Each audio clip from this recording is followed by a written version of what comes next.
हाम्रो जोल्टिएको हातलाई 2-3 चोटि हल्लाएर उसले भन्यो, "इह हेर, के हो स्वयम्वर? यस दिनको कुन कुराले म गृहीता भएँ, परिणीता भएँ?"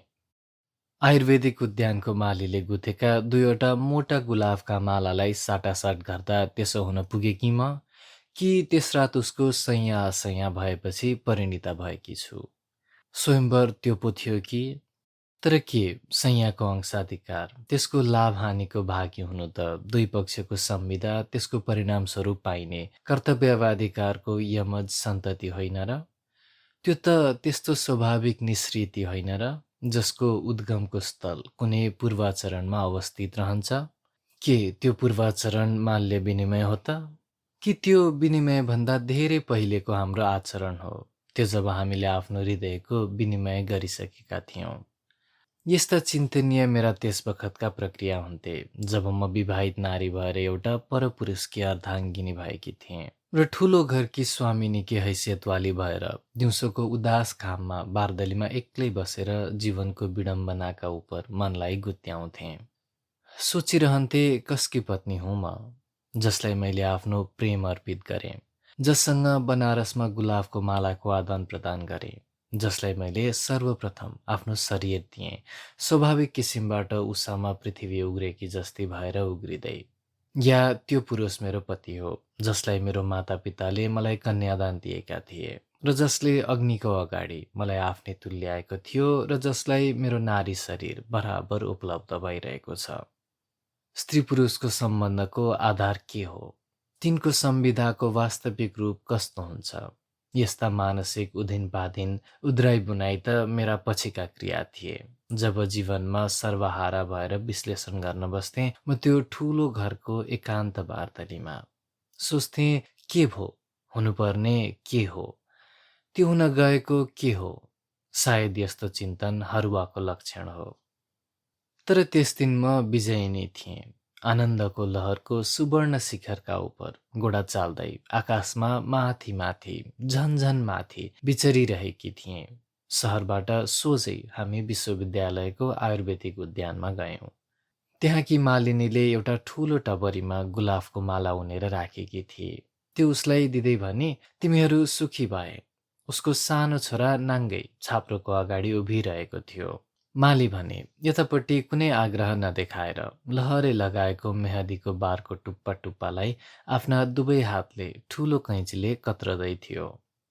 मालिनीले हाम्रो सम्बन्धको सुरभि सुँघिसकेकी रहेछ। मलाई यो सानो कुराले पनि बडो रमाइलो लाग्यो।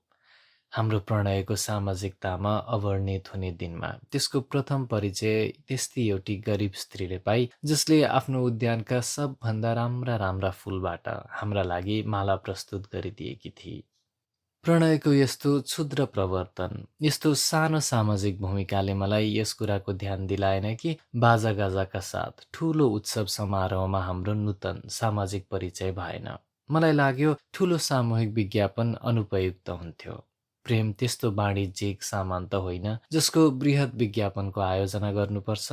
यसको परिचय त हृदयको स्तरमा मानिसले पाउनुपर्छ, जस्तो कि मालिनीको हृदयले पाएको थियो। म त्यसै मालिनीको आशीर्वादले गदगद भएँ होली।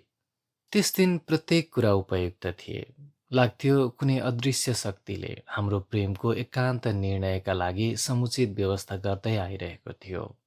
विश्वविद्यालयको पर्खालको ठिक्क बाहिर एउटा सुनसान मन्दिर, जसको मलाई पहिले पत्तै थिएन, आज हाम्रा लागि कति उपयुक्त भयो। सानो मन्दिर, जसलाई मानिसले धेरै पहिले छाडिसकेका थिए, तर देवताले निश्चय नै यसलाई छाडेको थिएन होला। पिपल र बेलको छायामुनिको शीतल स्थलमा अनेक मूर्तिहरूले घेरिएर एउटा ठूलो शिवलिङ्ग ध्वंसमय परिवेशको मध्यमा निर्द्वन्द भएर स्थित थियो। ढलेका गारा, झारपातले ढकमक्क भएको क्षेत्र, ध्वजा पताका, अक्षता, पूजा, घडीघण्ट शून्य भएको त्यो एक्लो भग्नप्राय मन्दिर। त्यहाँको पुरानो कुपको होचो प्रस्तर मञ्चमा उभिएर हामीले माला एकअर्काको गलामा लगाइदियौँ। शान्ति अविछिन्न रह्यो। पृथ्वीबाट आकाशमा शाश्वत उल्लसित भएर खडा रहेको शिवलिङ्ग शान्ति, एकान्तता, शून्यताको महत्तम गम्भीरताले उभिएको उभियै थियो। हे सदाशिव, जीवनको किट निर्मित बाङ्गो टेढो पथका यात्री हामी मानव, पथभ्रष्ट भएर बाटैमा जीवन पर्यन्त भौँतारिरहन्छौँ कतै नपुगेर। दुई बिन्दुका मध्य संक्षिप्त दूरी एउटा सरल रेखाले नाप्छ भन्ने महाज्ञानलाई कदापि पनि मानवले आत्मसात गर्दैन। तिमी आफ्ना ऋजुता, सरलता, संक्षिप्तता, हार्यता, ह्रस्वता, जटिलताग्रस्त महाप्राज्ञानलाई क्षमा गर, क्षमा गर। त्यस दिन यस्तो याचक भावना ममा थिएन। हो, शिवलिङ्ग त्यहाँको अखण्ड शान्ति र एकान्तताको ठूलो छाप मेरो अन्तर्हृदयमा परेथ्यो। लाग्यो मेरो हृदयको आनन्द गम्भीर भयो त्यस वातावरणमा, त्यस क्षणका लागि। मन्दिरबाट बाहिर आउँदा म अद्भुत रूपकी भएकी हुँदी हुँ। बनारसी रेशमी साडी, मयूरपङ्खी चोलो, ललाटभरिमा पत्रलेखा र छातीमा गुलाफका राता पुष्पदलको मोटो माला कम्मर तलसम्म झुलेको र आनन्द, उत्साह, गम्भीरता, प्रेम र उत्तेजनाका सम्मिश्रणले तन्काएको अनुहार लाएकी। जीवनको महाभेलमा गएकी ग्रामीण कौतूहला नारी। उत्तेजना विस्फारित मुटु लिँदै म त्यस दिन आफ्ना प्यारासँग घुमी हिँडे, एउटा बृहत्तर रोटेपिङमा मच्चिएर। उत्तेजना र आनन्दको मच्चाइ थियो त्यो। क्षण विलयमान हुने दृश्यको ताती अटुट किसिमबाट आँखामा उद्भासित हुन्थे। मुरतमा अडेका दृश्य र तिनीहरूको अटुट श्रृङ्खला। आनन्द र उत्तेजनामा पनि त्यस्तै असङ्ख्य मुहुर्त र तिनका अटुट श्रृङ्खला। दुर्गा मन्दिर र त्यहाँका अर्धमानव बाँदरहरूका कौतुक क्रीडा र मेरो भय स्वाङ र प्रेम रक्षाका लागि उसँग टाँसिनु। ठाडो सिँढी, तलको चौकोर कुण्डको हरियो घातक रङको पानी, रिक्सामा हरर, कहीँ गहमा होटल, केवल पृष्ठभागतिर भ्रुसित भइरहेका सडकका घरहरू र मुखमा गुलाफी हावाको हलुको स्पर्श। दशाश्वमेघको घुइँचो, जहाँ नदीको तटसम्म उत्रिँदा लाग्थ्यो मेरो गोडाले कतै टेकेका छैनन्। स्वतः प्रभावित भइरहेकी छु म उसका साथ टाँसिएर। फेरि नौका विहार, घाटका नरनारी, बत्ती, आकाशका तारा, पहाडको भिर जस्तो अजङ्गका घर र तिनका छ्याङ्ग परेका पाटा, डाँडाको छप, फेरि विश्वनाथको दर्शन, हर हर महादेव, शम्भो काशी विश्वनाथ गङ्गे, र त्यहाँ जल र असङ्ख्य नरनारीको पैताराले चिप्लो पारेको सेतो कालो सङ्गमरमरका बुट्टेदार फर्स, आक्ष देवाराधना पनि कति ध्वनिमय। मानवका सङ्ग्रह कण्ठबाट विभिन्न स्वरमा उठेका प्रार्थना र घडी घण्टाहरूको त्यस्तै कम्पायमान भएको त्यो देवलोक। मानवको रेलोपेलोमा स्थापित शिवलिङ्ग, असंयत मानव, स्त्री, पुरुष, बालक, बालिका, वृद्ध, युवा, ग्रामवासी वा नगरवासी, सन्यासी वा गृहस्थी, योगी, भोगी, रोगी, कामुकहरूको त्यो महासम्मेलन स्थल जहाँ सबै आफ्ना मुकुण्डा फुकाएर एकत्रित भएका, आफ्ना आशा, निराशा, कामना, सिद्धि प्राप्ति, प्रार्थना, कृतज्ञता लिएर त्यहाँ आएका। आत्मगताको सम्बन्ध जोड्दै विश्वेश्वर जगन्नियन्तासँग हर हर महादेव शम्भो र त्यो भुँडे गणेश, जसको रातो सुँडको टुप्पो र दुई पत्रे त्यस्तै रातो भुँडीका उपर चौडा अर्धवृत्त बनाएर अडेको छ। हृदयको उत्साह त्यसले झन् थपिने। चिल्लो रातो भुँडे देवको विचित्र रूप देखेर, तर त्यो रूप कति मङ्गलमय, वक्रतुण्ड महाकाय, कोटि सूर्य समप्रभ, निर्विघ्न कुरुमेदेही मम कार्यसु सर्वदा।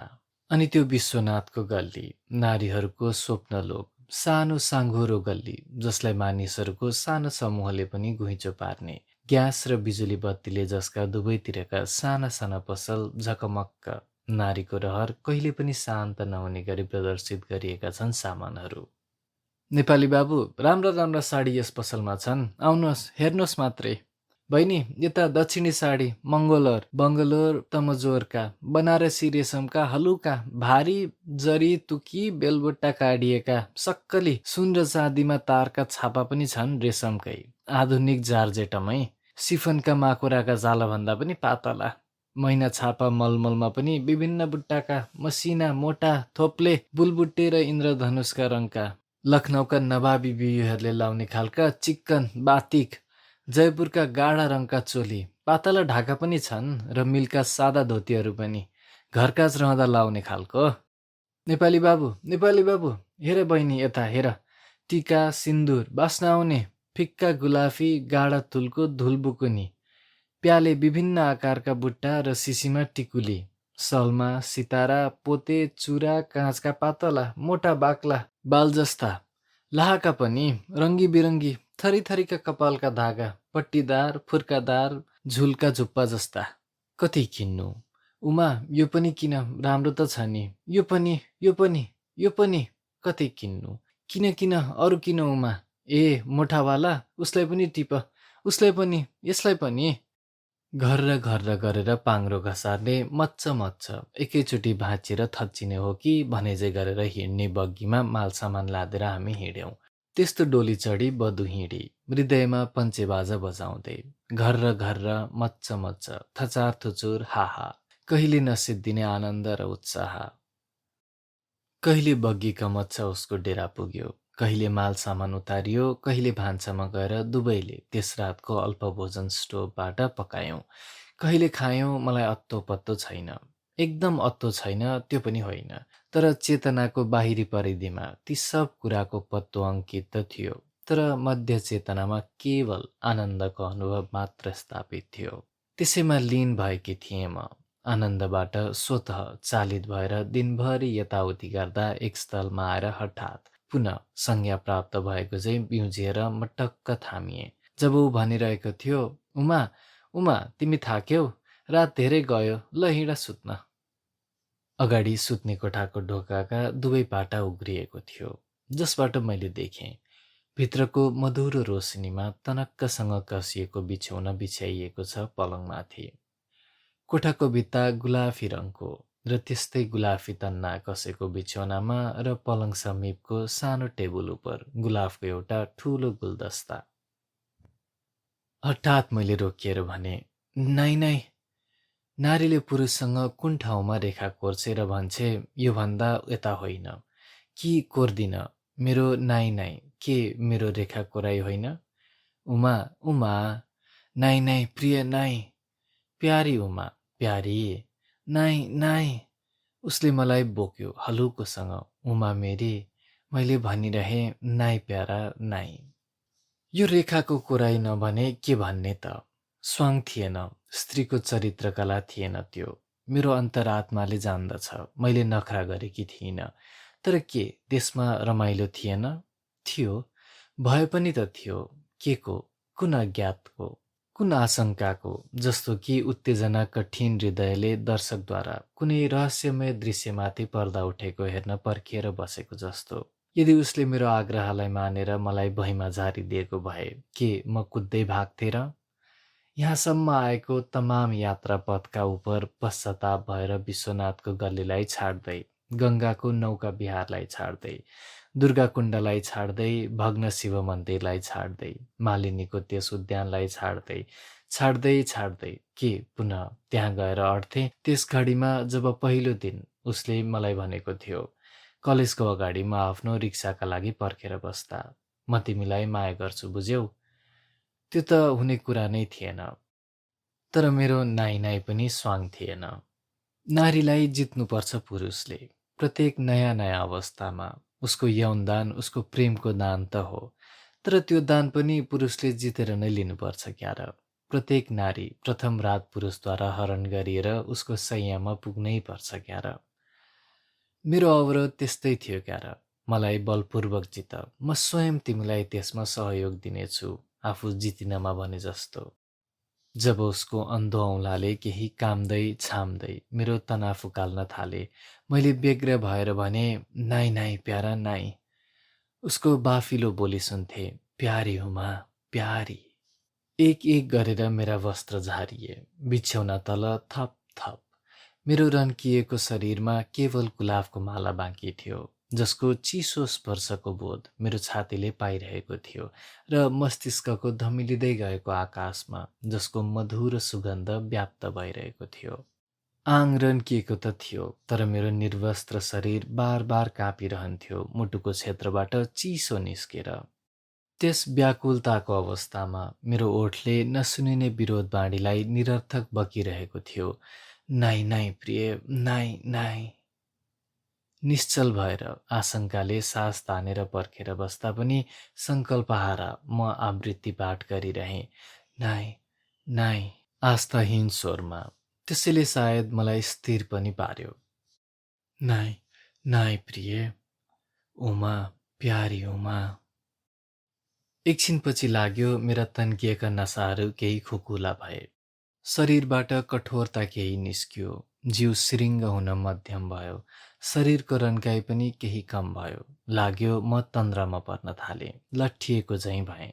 प्राण र शरीर दुवैले उग्र वेदना, आनन्दको आशंका र कल्पनाले पाएको कठोरता केही बिलाए जस्तो भयो।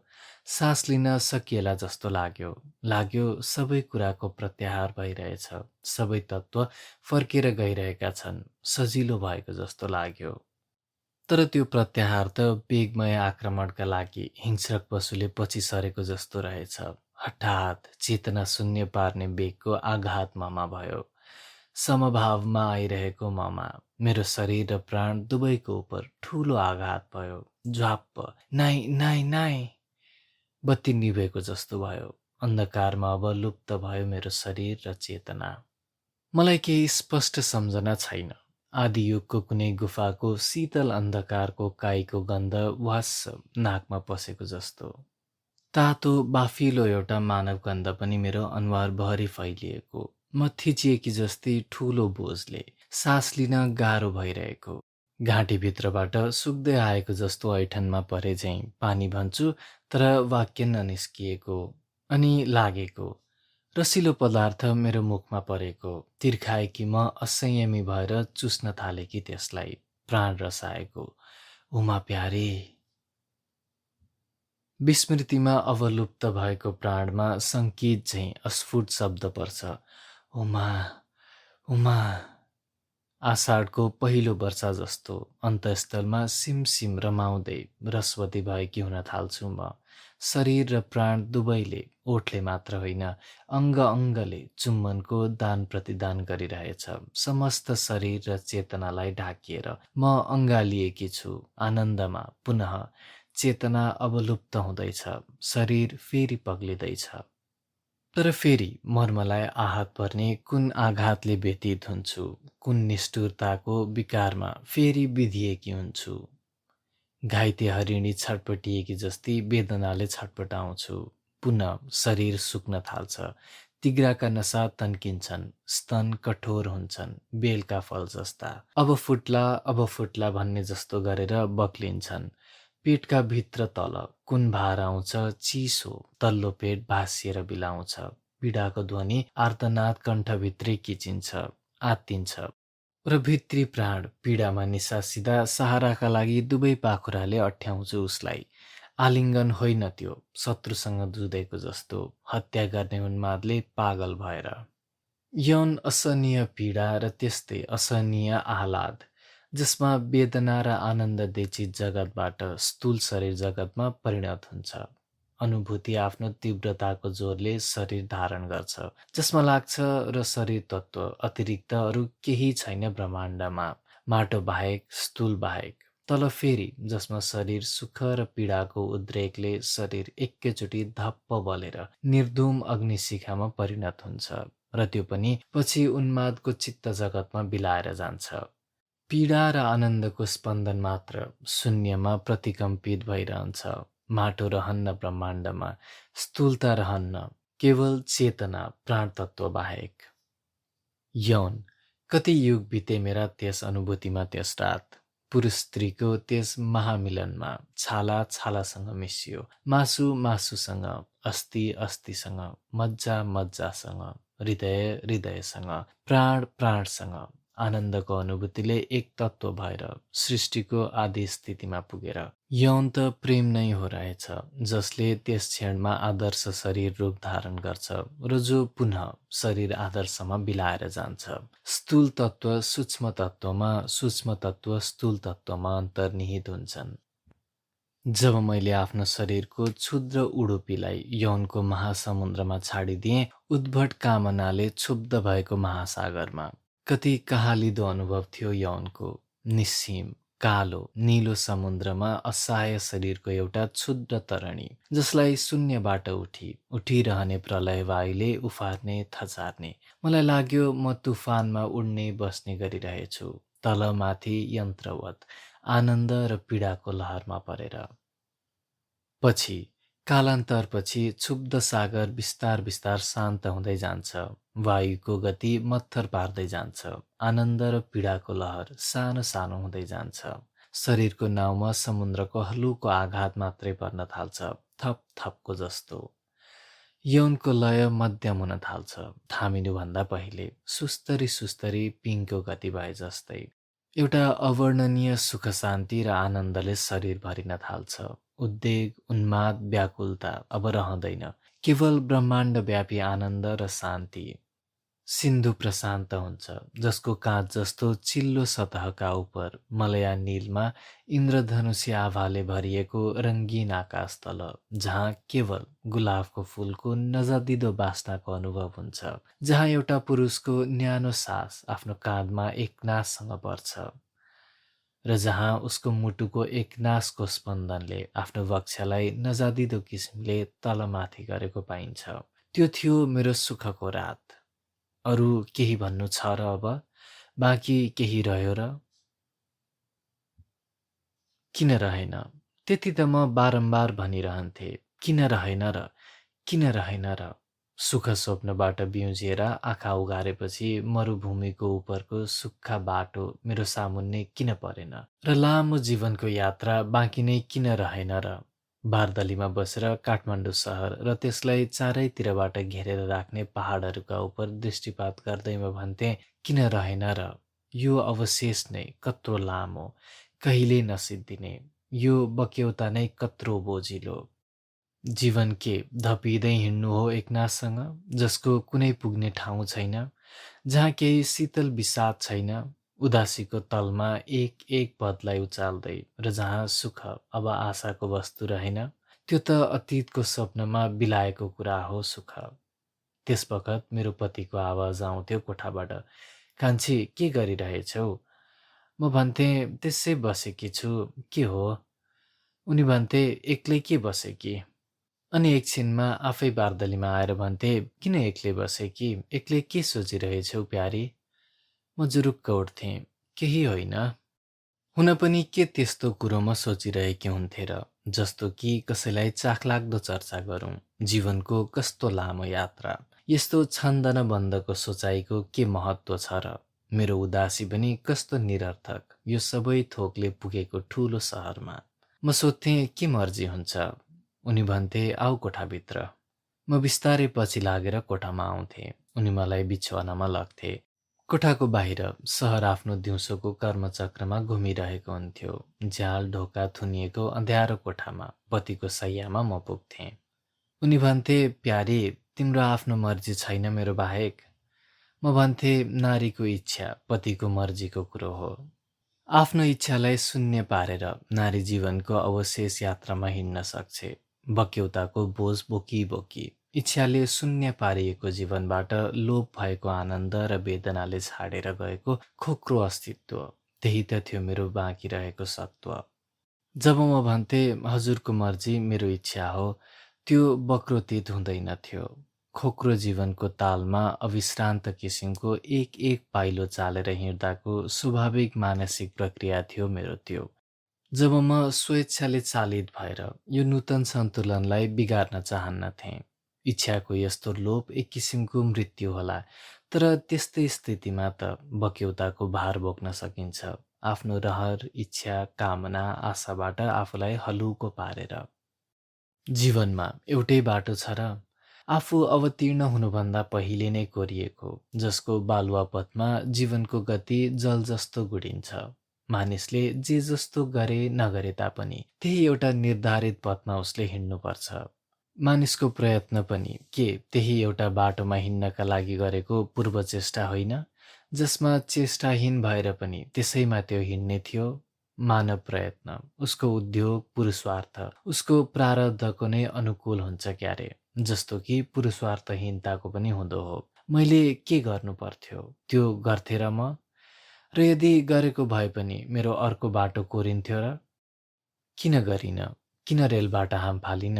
किन विष खाइन? किन शरीरमा आगो लगाइन? किन धरहराबाट कुदिन? कसले मेरो हात छेक्यो? मेरो प्रारब्धले? के प्रारब्ध त्यस्तो हृदयहीन प्रभु हो जो कसैलाई माफी दिँदैन? उसले पाउनुपर्ने बलि प्रत्येक मनुष्यबाट एक एक गरेर कौडी कौडी पला पलाको हिसाब गरेर नसकुन्जेल? हाम्रो जीवन त्यही बक्यौताको तिराई हो, प्रारब्धको वज्र हृदय साउलाई। मृत्युको सहाराले त्यसलाई छल्न पाइन्न। आखिर मृत्यु पनि त कसैको खटनको कुरा हो। उसले दिने फर्स्यौटा हो, उसले दिने मुक्ति। अँध्यारो पारेको कोठाबाट पति मलाई बोलाउँछन्। आउन्नौ प्यारी? म उठ्दै भन्छु आएँ। उनी मलाई भन्छन् तिमीले बुढो पति पायौ। म किञ्चित हाँसेर भन्छु लोग्ने मानिस पनि बुढा हुन्छ र यो हजुरको चाला बुढाको चाला हो र। उनी खुसी हुन्छन् र मलाई आफूसँग टाँस्छन् पतिको आग्रहले, र उनको अनुकूल हुन्छु पत्नीको प्रारब्धले। उनीसँगको सम्बन्ध सहज भइसकेको थियो। प्रारब्धको मेरो भोग स्वाभाविक। प्रारब्धको भोग? बीचबीचमा मनमा उठिरहने यो विचार, जीवन प्रारब्धको भोग हो। मेरो व्यतीत हृदयको क्रन्दन थिएन, आर्दनाद थिएन त्यो। त्यो त यात्राको निरन्तरताको धावनमा सुई सुई गरेर तानेको श्वास थियो मेरो, आकुल व्याकुल भएर कराएको होइन। पतिको अनुकूल भएर सैयामा उनीसँग टाँसिएर सुत्दा पनि कहिले कहिले बनारसमा उसको सम्झना आउँथ्यो। प्रारब्धले त्यो सम्झना पनि सजिलो पार्दै गएको थियो। लाग्थ्यो यो कस्तो भोग हो, त्यस दिन स्वयम्वरको रातिपछिको, आजको यो मेरो। पलङबाट तल उत्रेर पतिले कुन्नी के भने, मैले पलङमा थचक्क बसेर चोलोको तना बाँध्दै सोचेँ नियतिको एकोहोरो गति नै प्रारब्ध हो नि। पतिले भने सुनिनौ? मैले भने के? उनले भने सुख केमा छ प्यारी? उनी बडो प्रसन्न थिए। मैले उनको प्रश्नलाई राम्ररी बुझ्न सकिनँ। उनको मुख ठुलो ठुलो हेरिरहेँ। प्रारब्धको भोगमा सुखको चर्चा कहाँबाट उठ्यो? स्वेच्छाले लोप भएको भोगमा। उनले भने पुरुषलाई स्त्रीको प्रेममा। उनी बडो सन्तुष्ट भए होलान्। मलाई लाग्यो प्रारब्धसँग अनुकूल हुनुमा सुख त कुन्नी सास भने सजिलै लिन सकिन्छ। मैले उनको प्रसन्नता र सन्तुष्टिलाई बुझेर भने पत्नीलाई पतिको सुखमा। म हाँसेकी पनि थिएँ। उनलाई लाग्यो होला म पनि प्रसन्न छु। अप्रसन्न पनि त थिइनँ नि। प्रसन्नता अप्रसन्नताभन्दा बाहिरको स्थितिमा। त्यस स्थितिमा मेरो मनमा बारम्बार आइरहने कुरा थियो, मेरो कर्तव्य के थियो? जब मेरो ठुलो दाजु मलाई लिन बनारस पुगे के गर्नु पर्थ्यो मैले? अब त्यो प्रसन्नको पनि महत्त्व छैन। प्रारब्धको अन्त त कुण्डलीमा बेरिसकेपछि। स्वयम्वरको भोलिपल्टै उसलाई कलकत्ता जानु थियो। घरमा बिहाका सामानहरू पठाउनु छ अरे। चाँडै फर्केर आइहाल्छु उमा।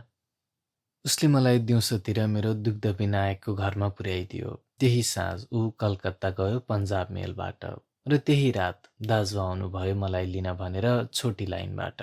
अकस्मात। दाजुसँग मेरो कहिले पनि खुलस्त व्यवहार थिएन। म डराएकी थिएँ उहाँसँग, र कहिले पनि अदबमा आएर दोहोरो कुरा गरेकी थिइनँ। घरमा आमा बाहेक कोसँग खुलस्त थिएँ र पुरुषको समाजसँग कहिले पनि हेलमेल हुन पाएकी थिइनँ। जब मैले दाजुलाई डराई डराई भने, दाई म अहिले जान्न घर, उहाँले जस्तो कि उहाँको स्वभाव थियो रुखो ढङ्गले सोध्नुभयो, किन? मैले भने दाई मेरो परीक्षालाई अब केवल 3 महिना बाँकी छ। उहाँले भन्नुभयो अब कति पढ्छेस्? स्वास्नी मानिसले कति पढ्नु पर्यो? ठुली भइस्, बिहे गर्ने उमेरकी भइस्, अब कति पढ्छेस्? मैले भने म बिहे गर्दिनँ। उहाँले भन्नुभयो भो यस्ता कुरा नगर, बिहा नगरे गर्छेस् के? मैले भने म बिहे गर्दिनँ दाई, गर्दिनँ। मेरो जिद्दी देखेर होला उहाँले अलिक नरम भएर भन्नुभयो तेरो बिहाको कुरो कसले गरेको छ र अहिले? म किञ्चित आश्वस्त भएँ, तर भोलि जाने तर्कर गरेको देख्दा फेरि व्यग्र भएँ। मैले फेरि भने दाई म बिहे गर्दिनँ। उहाँले भन्नुभयो बुझे बुझे, ल हिँड, बाआमाले किन बोलाएको हो उहीँ गएर जे भन्नु छ भनेस्। यही आएर लाग्छ नारी सृष्टि हो भाग्यको, नियतिको अधीन, एउटा सृष्ट जीव। पुरुष त्यस्तो सम्पूर्ण भावले नियतिको अधीन हुन्छ कि हुन्न त्यो मलाई थाहा छैन। हाम्रो सृष्टि नै जुन रूपबाट भएको छ पात्रको रूपमा, त्यसमा सक्रियता सम्भव छैन। त्यसैले होला शरीर र मन दुवैबाट हामी कोमल नरम छौँ, ललाक लुलुक पर्ने जीव। तर दृढता हाम्रो स्वभाव होइन। जिद्दी हुन सक्लौं, हठ पनि गरौँला, तर दृढता त्यो नारीले पाइन। यदि म पुरुष भएकी भएँ कुन्नी के म केवल हतबुद्धि भएर व्यग्र मात्रै भइरहन्थेँ र?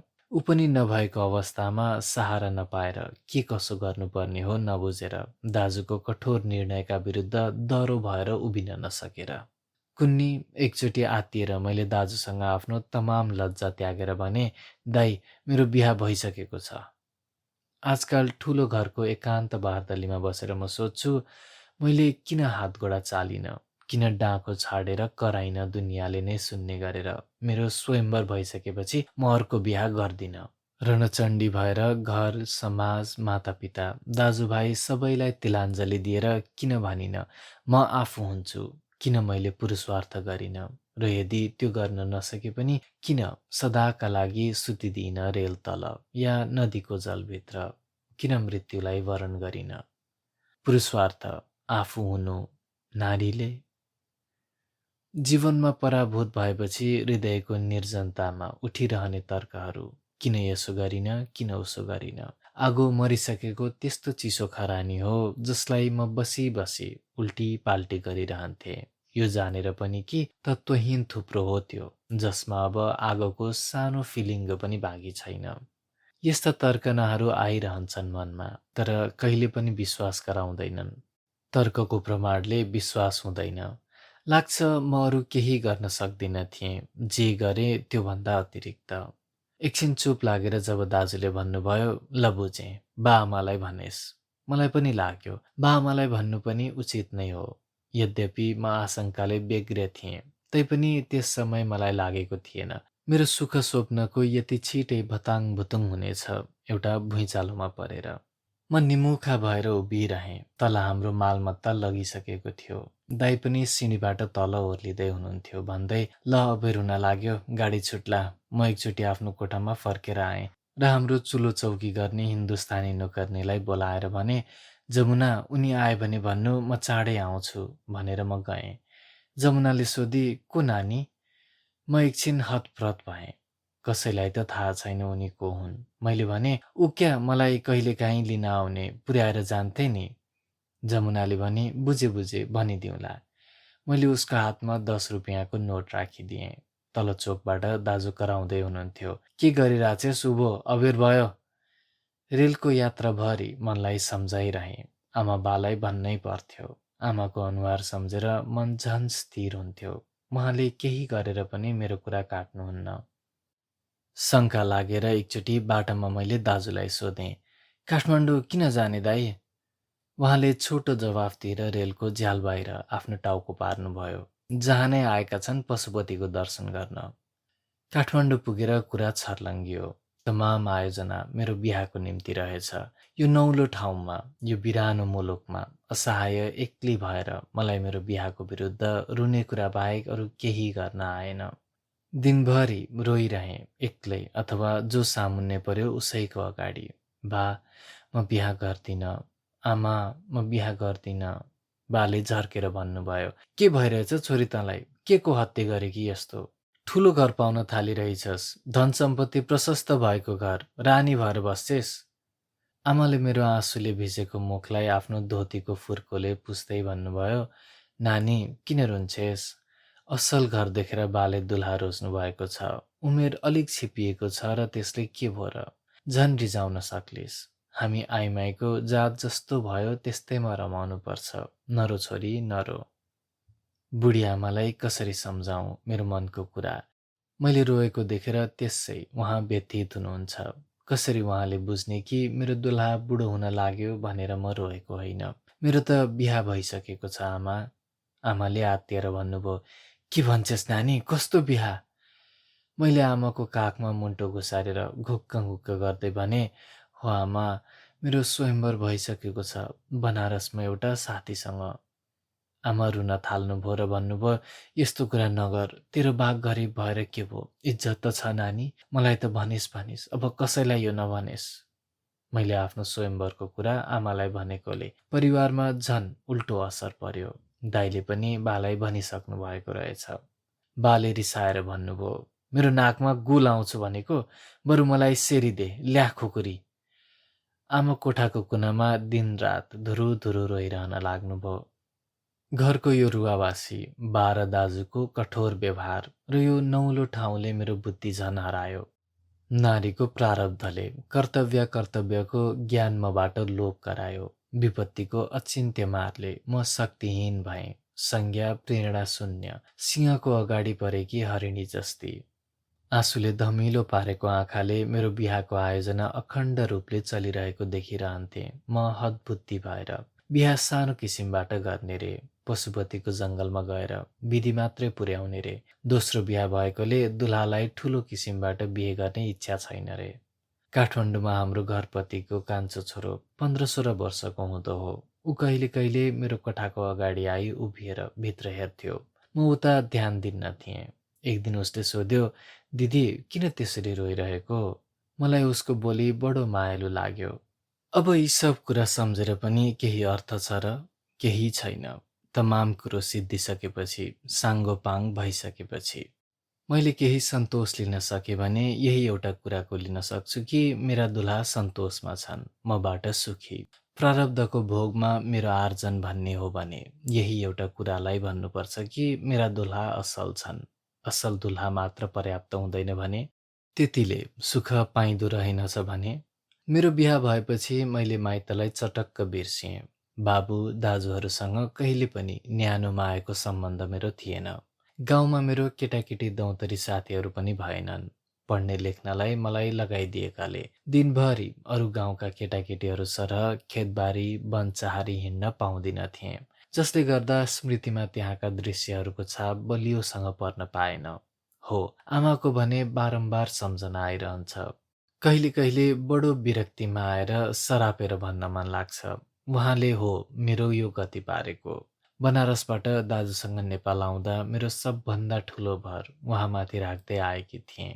तर उहाँले मद्दत गर्नु सट्टा झन् रोइकन मेरो सङ्कल्पलाई कमजोरमाथि कमजोर बनाइदिनु भयो। मेरो सङ्कल्प नै के थियो र? तर आमाको आँसुको अगाडि म हतबुद्धि हुन्थेँ। आमा बाहेक घरमा मसँग सहानुभूति गर्ने कोही थिएन। सानी छँदा हप्की दप्की खाएर रुँदै म उहाँ कहाँ पुग्थेँ र उहाँको फरियामा मुन्टो गाडेर रुन्थेँ। उहाँ मलाई मायाले अँगाल्नुहुन्थ्यो र भन्नुहुन्थ्यो, किन रुन्छेस् उमा? स्वास्नी मानिसले दुःख सहन सक्नुपर्छ, अर्काको खटनमा बस्नुपर्ने जातले। आमाका यस्ता कुराले मन झन कमजोर हुन्थ्यो।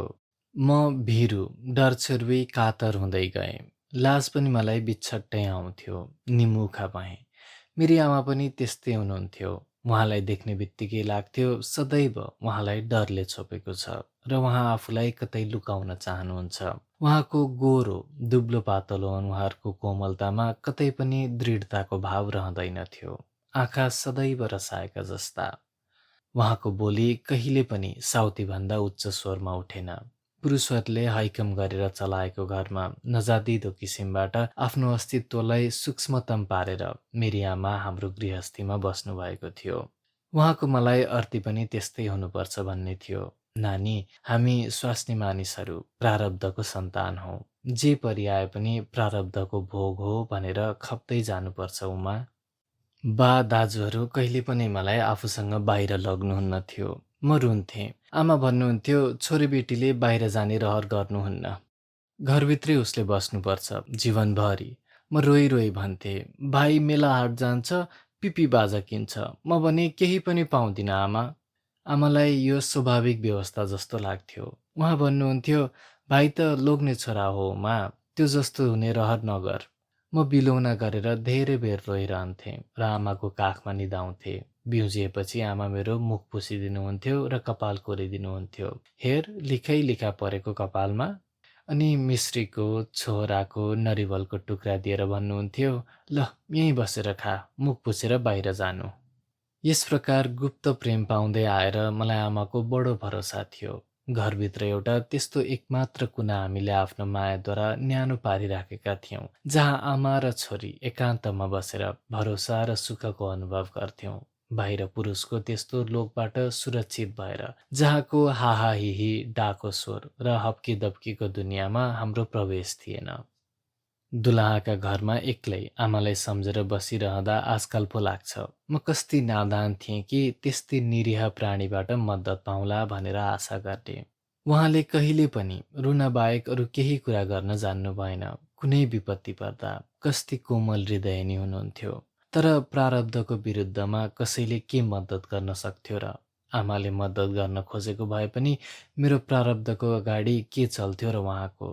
निरन्तर आँसु बगाएर उहाँले बस मेरो प्रारब्धलाई मद्दत पुर्याउनु भयो। मैले उपाय पनि नगरेकी होइन। काठमाडौँको हाम्रो घरपतिको कान्छो छोरालाई 15-16 वर्षको हुँदो हो। आफ्नो हातको सुनको बाला दिएर भने, भाइ एउटा मद्दत गर मलाई। उसले मायालु स्वरमा मलाई सोध्यो, के भो दिदी, किन दिनभरि रोइरहनुहुन्छ? दुलहा बुढा हुने भयो भनेर दिदी? मैले आफ्नो हृदयलाई बडो संयमित पारेर भने, होइन होइन भाइ, एउटा मद्दत गर। बनारस गएर उनलाई बोलाएर ल्याऊ। भन्नु मेरा बिहा गरिदिन आँटे बा आमाले। चाँडै आऊ भनेकी छ भनिदिनु। उसले छक्क परेर सोध्यो, कसलाई दिदी? मैले बनारसको ठेगाना दिएर भने, तिम्रो खर्चलाई यो सुनको बाला छ, जान सक्छौ बनारस? उसले भन्यो, किन सक्दिन, एकचोटि पढ्न भनेर म त्यहाँ गएको थिएँ, पछि भागेर फर्केर आएँ। मैले भने, चाँडै जाइहाल हवाईजहाजको टिकट किनेर। उसलाई पठाएको 2 दिन त मलाई निर्धक्क जस्तो लाग्यो। सोचेँ केही न केही उपाय उनले गरिहाल्छन्। मेरो चिठी पाउने बित्तिकै दौडदै आउलान् र मेरो उद्धार गर्लान्। यता धेरै दिनदेखि मेरो जिउ त्यस्तो हलुको भएको थिएन। आशा र विश्वासमा मेरो उदासी बिलाएर गयो। काठमाडौँको यो मेरो पहिलो यात्रा थियो। मलाई लाग्थ्यो सहर रमाइलो होला। म बारदलीमा गएर गल्लीको कुना कुनासम्मको सहरलाई हेर्थेँ। आकाशको सानो टुक्रालाई देखेर मलाई आफू पर्खेर बसेकी छु जस्तो लाग्थ्यो। 2 दिनपछि मलाई फेरि आशंकाले ग्रस्त गर्न थाल्यो। आएन भने? घरपतिको छोराले उनको कमच्छाको डेराको पत्ता लाउन सकेन भने? म आत्तिएँ। एउटा अर्को पनि कारण थियो मेरो व्यग्रताको। मेरो महिना हिजो नाग्यो। म पर सरिन। यो नूतन कारण थियो मेरो व्यग्रताको। यो नूतन सम्भावनाले ग्रसित भएर म कोठा र बारदली फेरि कोठा गर्न थालेँ र शङ्काले सोच्न थालेँ, उनी आएनन् भने? अब त झन लाग्यो हाम्रो सम्बन्ध नमेटिने गरी स्थापित भइसकेछ मेरो शरीरमा। म नयाँ प्रेमले फेरि उनका लागि व्याकुल भएँ। हे भगवान! तर मेरो केही लागेन। ऊ चौथो दिनमै फर्केर आयो र भन्यो, दिदी उनी छैनन् रे बनारसमा। मैले विह्वल भएर सोधेँ, कहाँ छन् रे कुन्नी? मैले फेरि सोधेँ, घर त फेला पार्यौ? किन पत्ता लाउन सक्दिन थिएँ र? त्यही एक तल्ले पहेँलो घर होइन, ठुलो फलामे फाटक भएको, जसको छेउमा चौकीदार पनि बस्छ, जुङ्गे। मैले एक रात त्यस घरमा बिताएकी हुँ, तर मलाई घरको कुनै प्रकारको सम्झना छैन। कस्तो घर थियो, कुन रङको, र त्यसको फाटक कस्तो थियो र चौकीदार कस्तो? मैले अधीर भएर सोधेँ, अनि? उसले भन्यो, चौकीदारले भन्यो, बाबु बेपत्ता हुनुहुन्छ। एकचोटि आउनुभयो, त्यसपछि गएको गए हुनुहुन्छ। मालमत्तासम्म त्यसै छाडेर जानुभएको छ। घरको मालिकले आफ्नो ताल्चा मारिदिएको छ घरमा। दिदी, मैले तपाईँले दिएको चिठी चौकीदारलाई दिएँ। उसले भन्यो, त्यो झ्यालबाट भित्र कोठामा खसाइदिनु। धेरै चिठी उनको त्यसरी नै थुप्रिएका छन्। म हताश भएँ। म फेरि आमा कहाँ पुगेँ। उहाँ कोठाको अँध्यारो कुनामा बसेर दुना गाँसिरहनु भएको थियो। भने, आमा, मैले पेट बोकिसकेकी छु। आमाले घाइते आँखाले मलाई हेर्नुभयो। तत्काल उहाँको आँखामा ठुल्ठुला आँसुका थोपा बन्न थाले। उहाँले मलाई हेरेको हेरे भरभर आँसु खसाउन थाल्नुभयो। त्यो निरीहतालाई देखेर म झन हतबुद्धि भएँ। मैले भने, हो आमा, मेरो बिहे भइसकेको छ। मैले अर्काको गर्भ पनि धारण गरिसकेको छु। अस्ति पर सर्नुपर्ने सरिन। आमा, किन बोल्नुहुन्न? आमा, किन? उहाँ भने टोलाएर रोइरहनुभयो। त्यसपछि म पनि टोलाइरहेँ त्यही स्थितिमा। मेरो बिहा भयो टोलाइरहेको स्थितिमा।